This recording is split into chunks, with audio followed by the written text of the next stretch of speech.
am sorry. I regret for my actions. That was the prayer of the desperate. And that is why I am telling you, make it your prayer.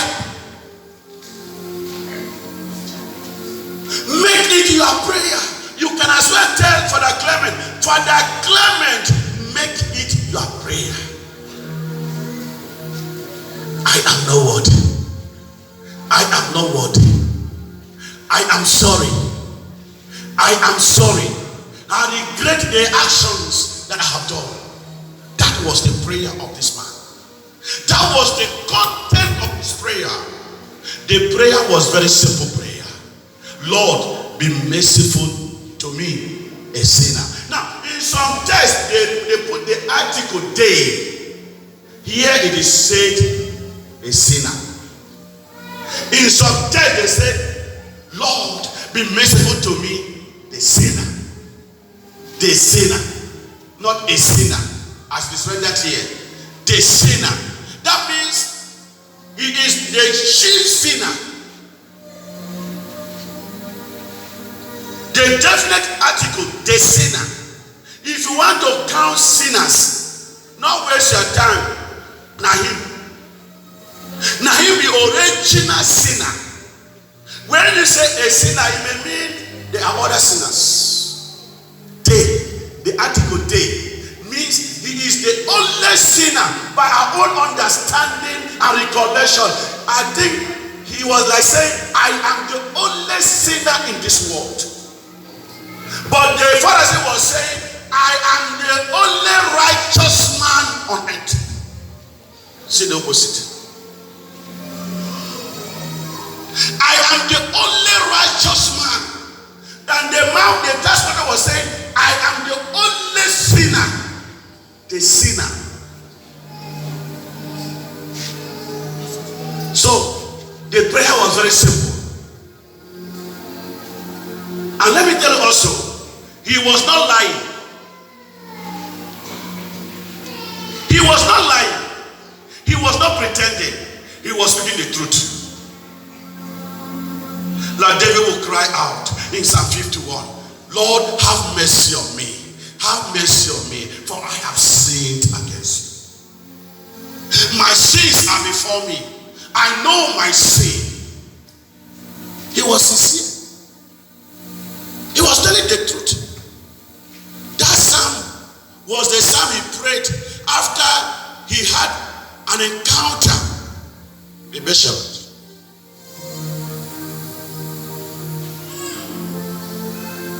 He committed adultery. That Psalm 51 was the Psalm of David after he had committed adultery. Have mercy on me. Lord, have mercy. I know my sins and my sins are before me. He was not telling lies. The other man was saying, I am not like him. The interpreter was saying, I know I am a sinner. I admit it. Forgive me. It's like some of us when you go to confession. At the confessional, you go and tell the priest, now my husband. Father, bless me, Father, for I have sinned. This is my first confession after my baptism. My sins are I stole. Oh Father, now my husband do me a steal.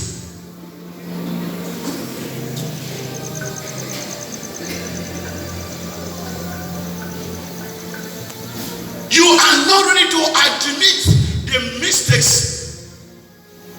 You are not like Adam and Eve. Adam, where are you? Adam, what has happened? He said, the woman you gave to me. And God said, Eve, woman, what have you done? Woman said, the snake. And if God had asked the snake, maybe the snake would have said something. I know my sins. I accept them. Forgive me. I I am remorseful. I regret doing those things. I regret committing these sins. And the word of God said, he went home happy. Look at what the word of God says. The man went down to his house justified, while the other one went down to his home unjustified. You see, you will not have satisfaction. Hear me out. You will not get satisfaction when you go to confession and you don't do the penance.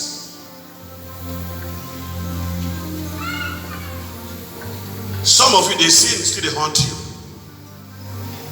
And then you come back and tell Father, I will not confess this sin. I know. When you begin to say that, Father, I don't confess this sin before, I know that you did not do your penance. Father, I don't confess this sin before, I know you didn't confess the sin the way the sin was. Bless me, Father, for I have sinned. This is my second confession after my baptism. Father, my sins are, I lie, I fought, I stole.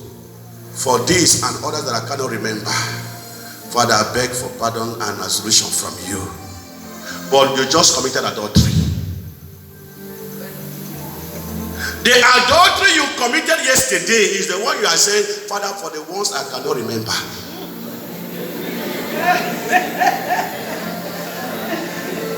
How?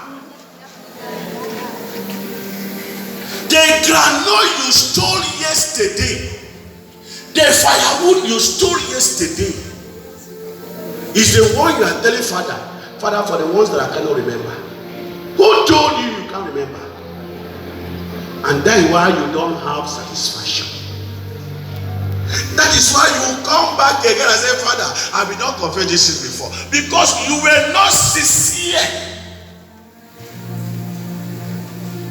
Let me give another instance. You will come and kneel before a priest, confessing your sin. At the confessional, you use dialect. You use the quarter.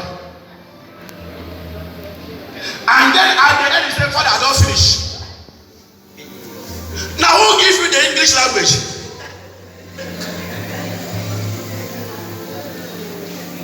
See that, see the deal.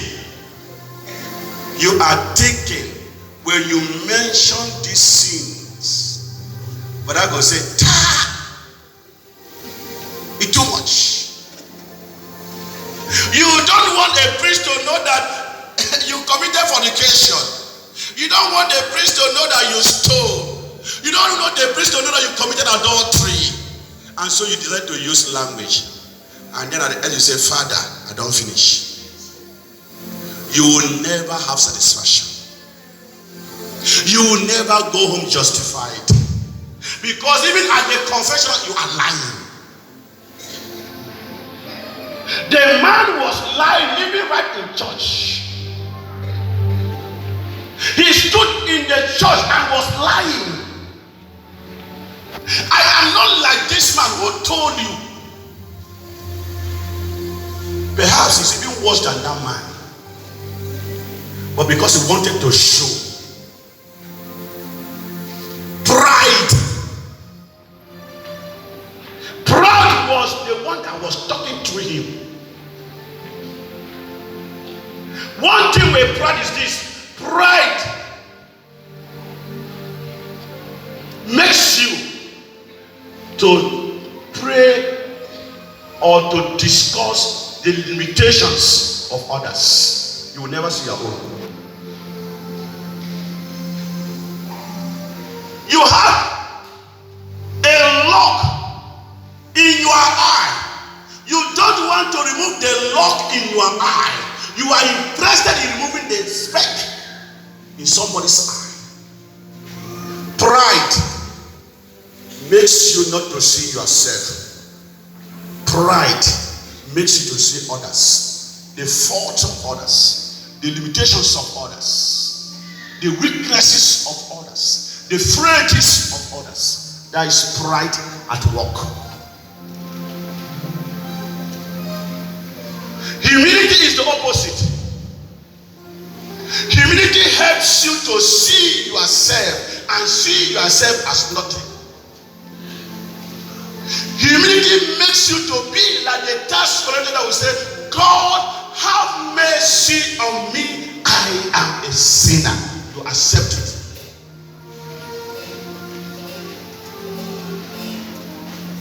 Are you a tax collector or a Pharisee?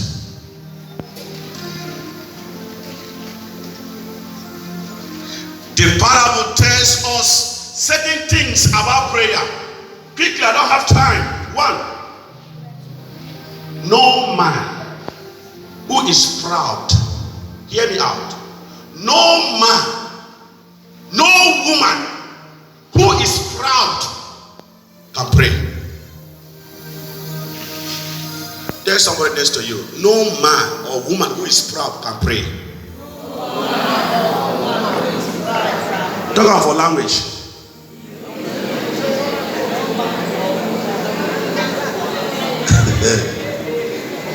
At least I want you to go home with something. I am landing. I took off. You didn't. Maybe some of you didn't understand. Now I am landing. No man, no woman that is proud can pray. Father Clement is included. Father Clement is a man. So when I am preaching, I am not preaching to you alone. I am preaching to myself. A proud priest cannot pray. All what you see is the limitations of others, the weaknesses of others. You don't see your own.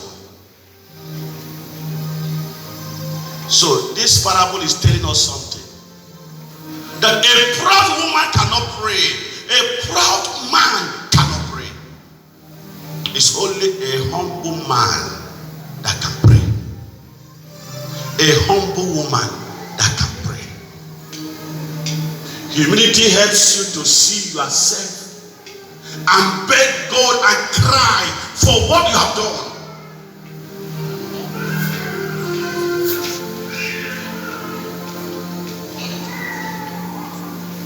Humility is the foundation of prayer. Is somebody hearing me? What did I say? Good. Humility is the foundation of prayer. If you are not humble, you have not started. You will not pray well.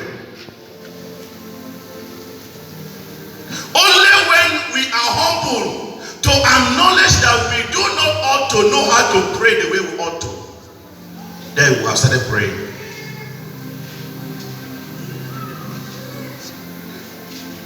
We should not judge. No man who despises his fellow human being can pray. Don't go and tell God the mistakes of the other man. Go and tell God your mistakes. Hear me out. When you come here to pray, come and tell God your mistakes. Tell God your sins. You can pray for them.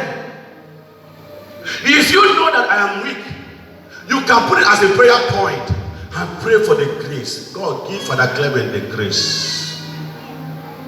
But you don't come here to say, God, you see, I am not like Father Clement. I am not even a priest, but I am better than Father Clement.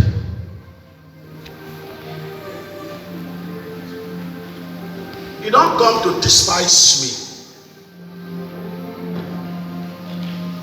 Like you come and meet Father. Father, my husband is like this. My husband is wicked. My husband is evil. My husband is the devil you have been talking about. So there is nothing good about your husband. This is your husband that you have given him 3 kids or 4.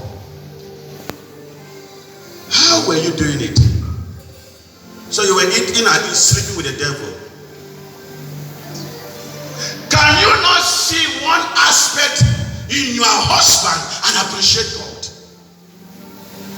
That's the reason why many of you are leaving your marriage. You are looking for Mr. Perfect. Who is perfect?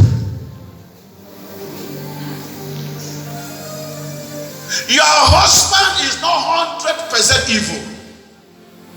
Hear me out. Your wife is not 100% evil. Why not you capitalize on that 10% that makes your wife good? To appreciate your wife, appreciate your husband. Father, this my husband, you don't understand. Father, this my wife, you don't understand. Finally, the first movement of prayer, of petition. Hear me out, I want to end it. The first movement of prayer of petition. Because this prayer of petition, the first movement of prayer of petition is forgiveness. What do I mean by that? I'm ending. When you want to pray, don't start by saying, God, give me this. Hear me? That is the reason why some of you don't get it.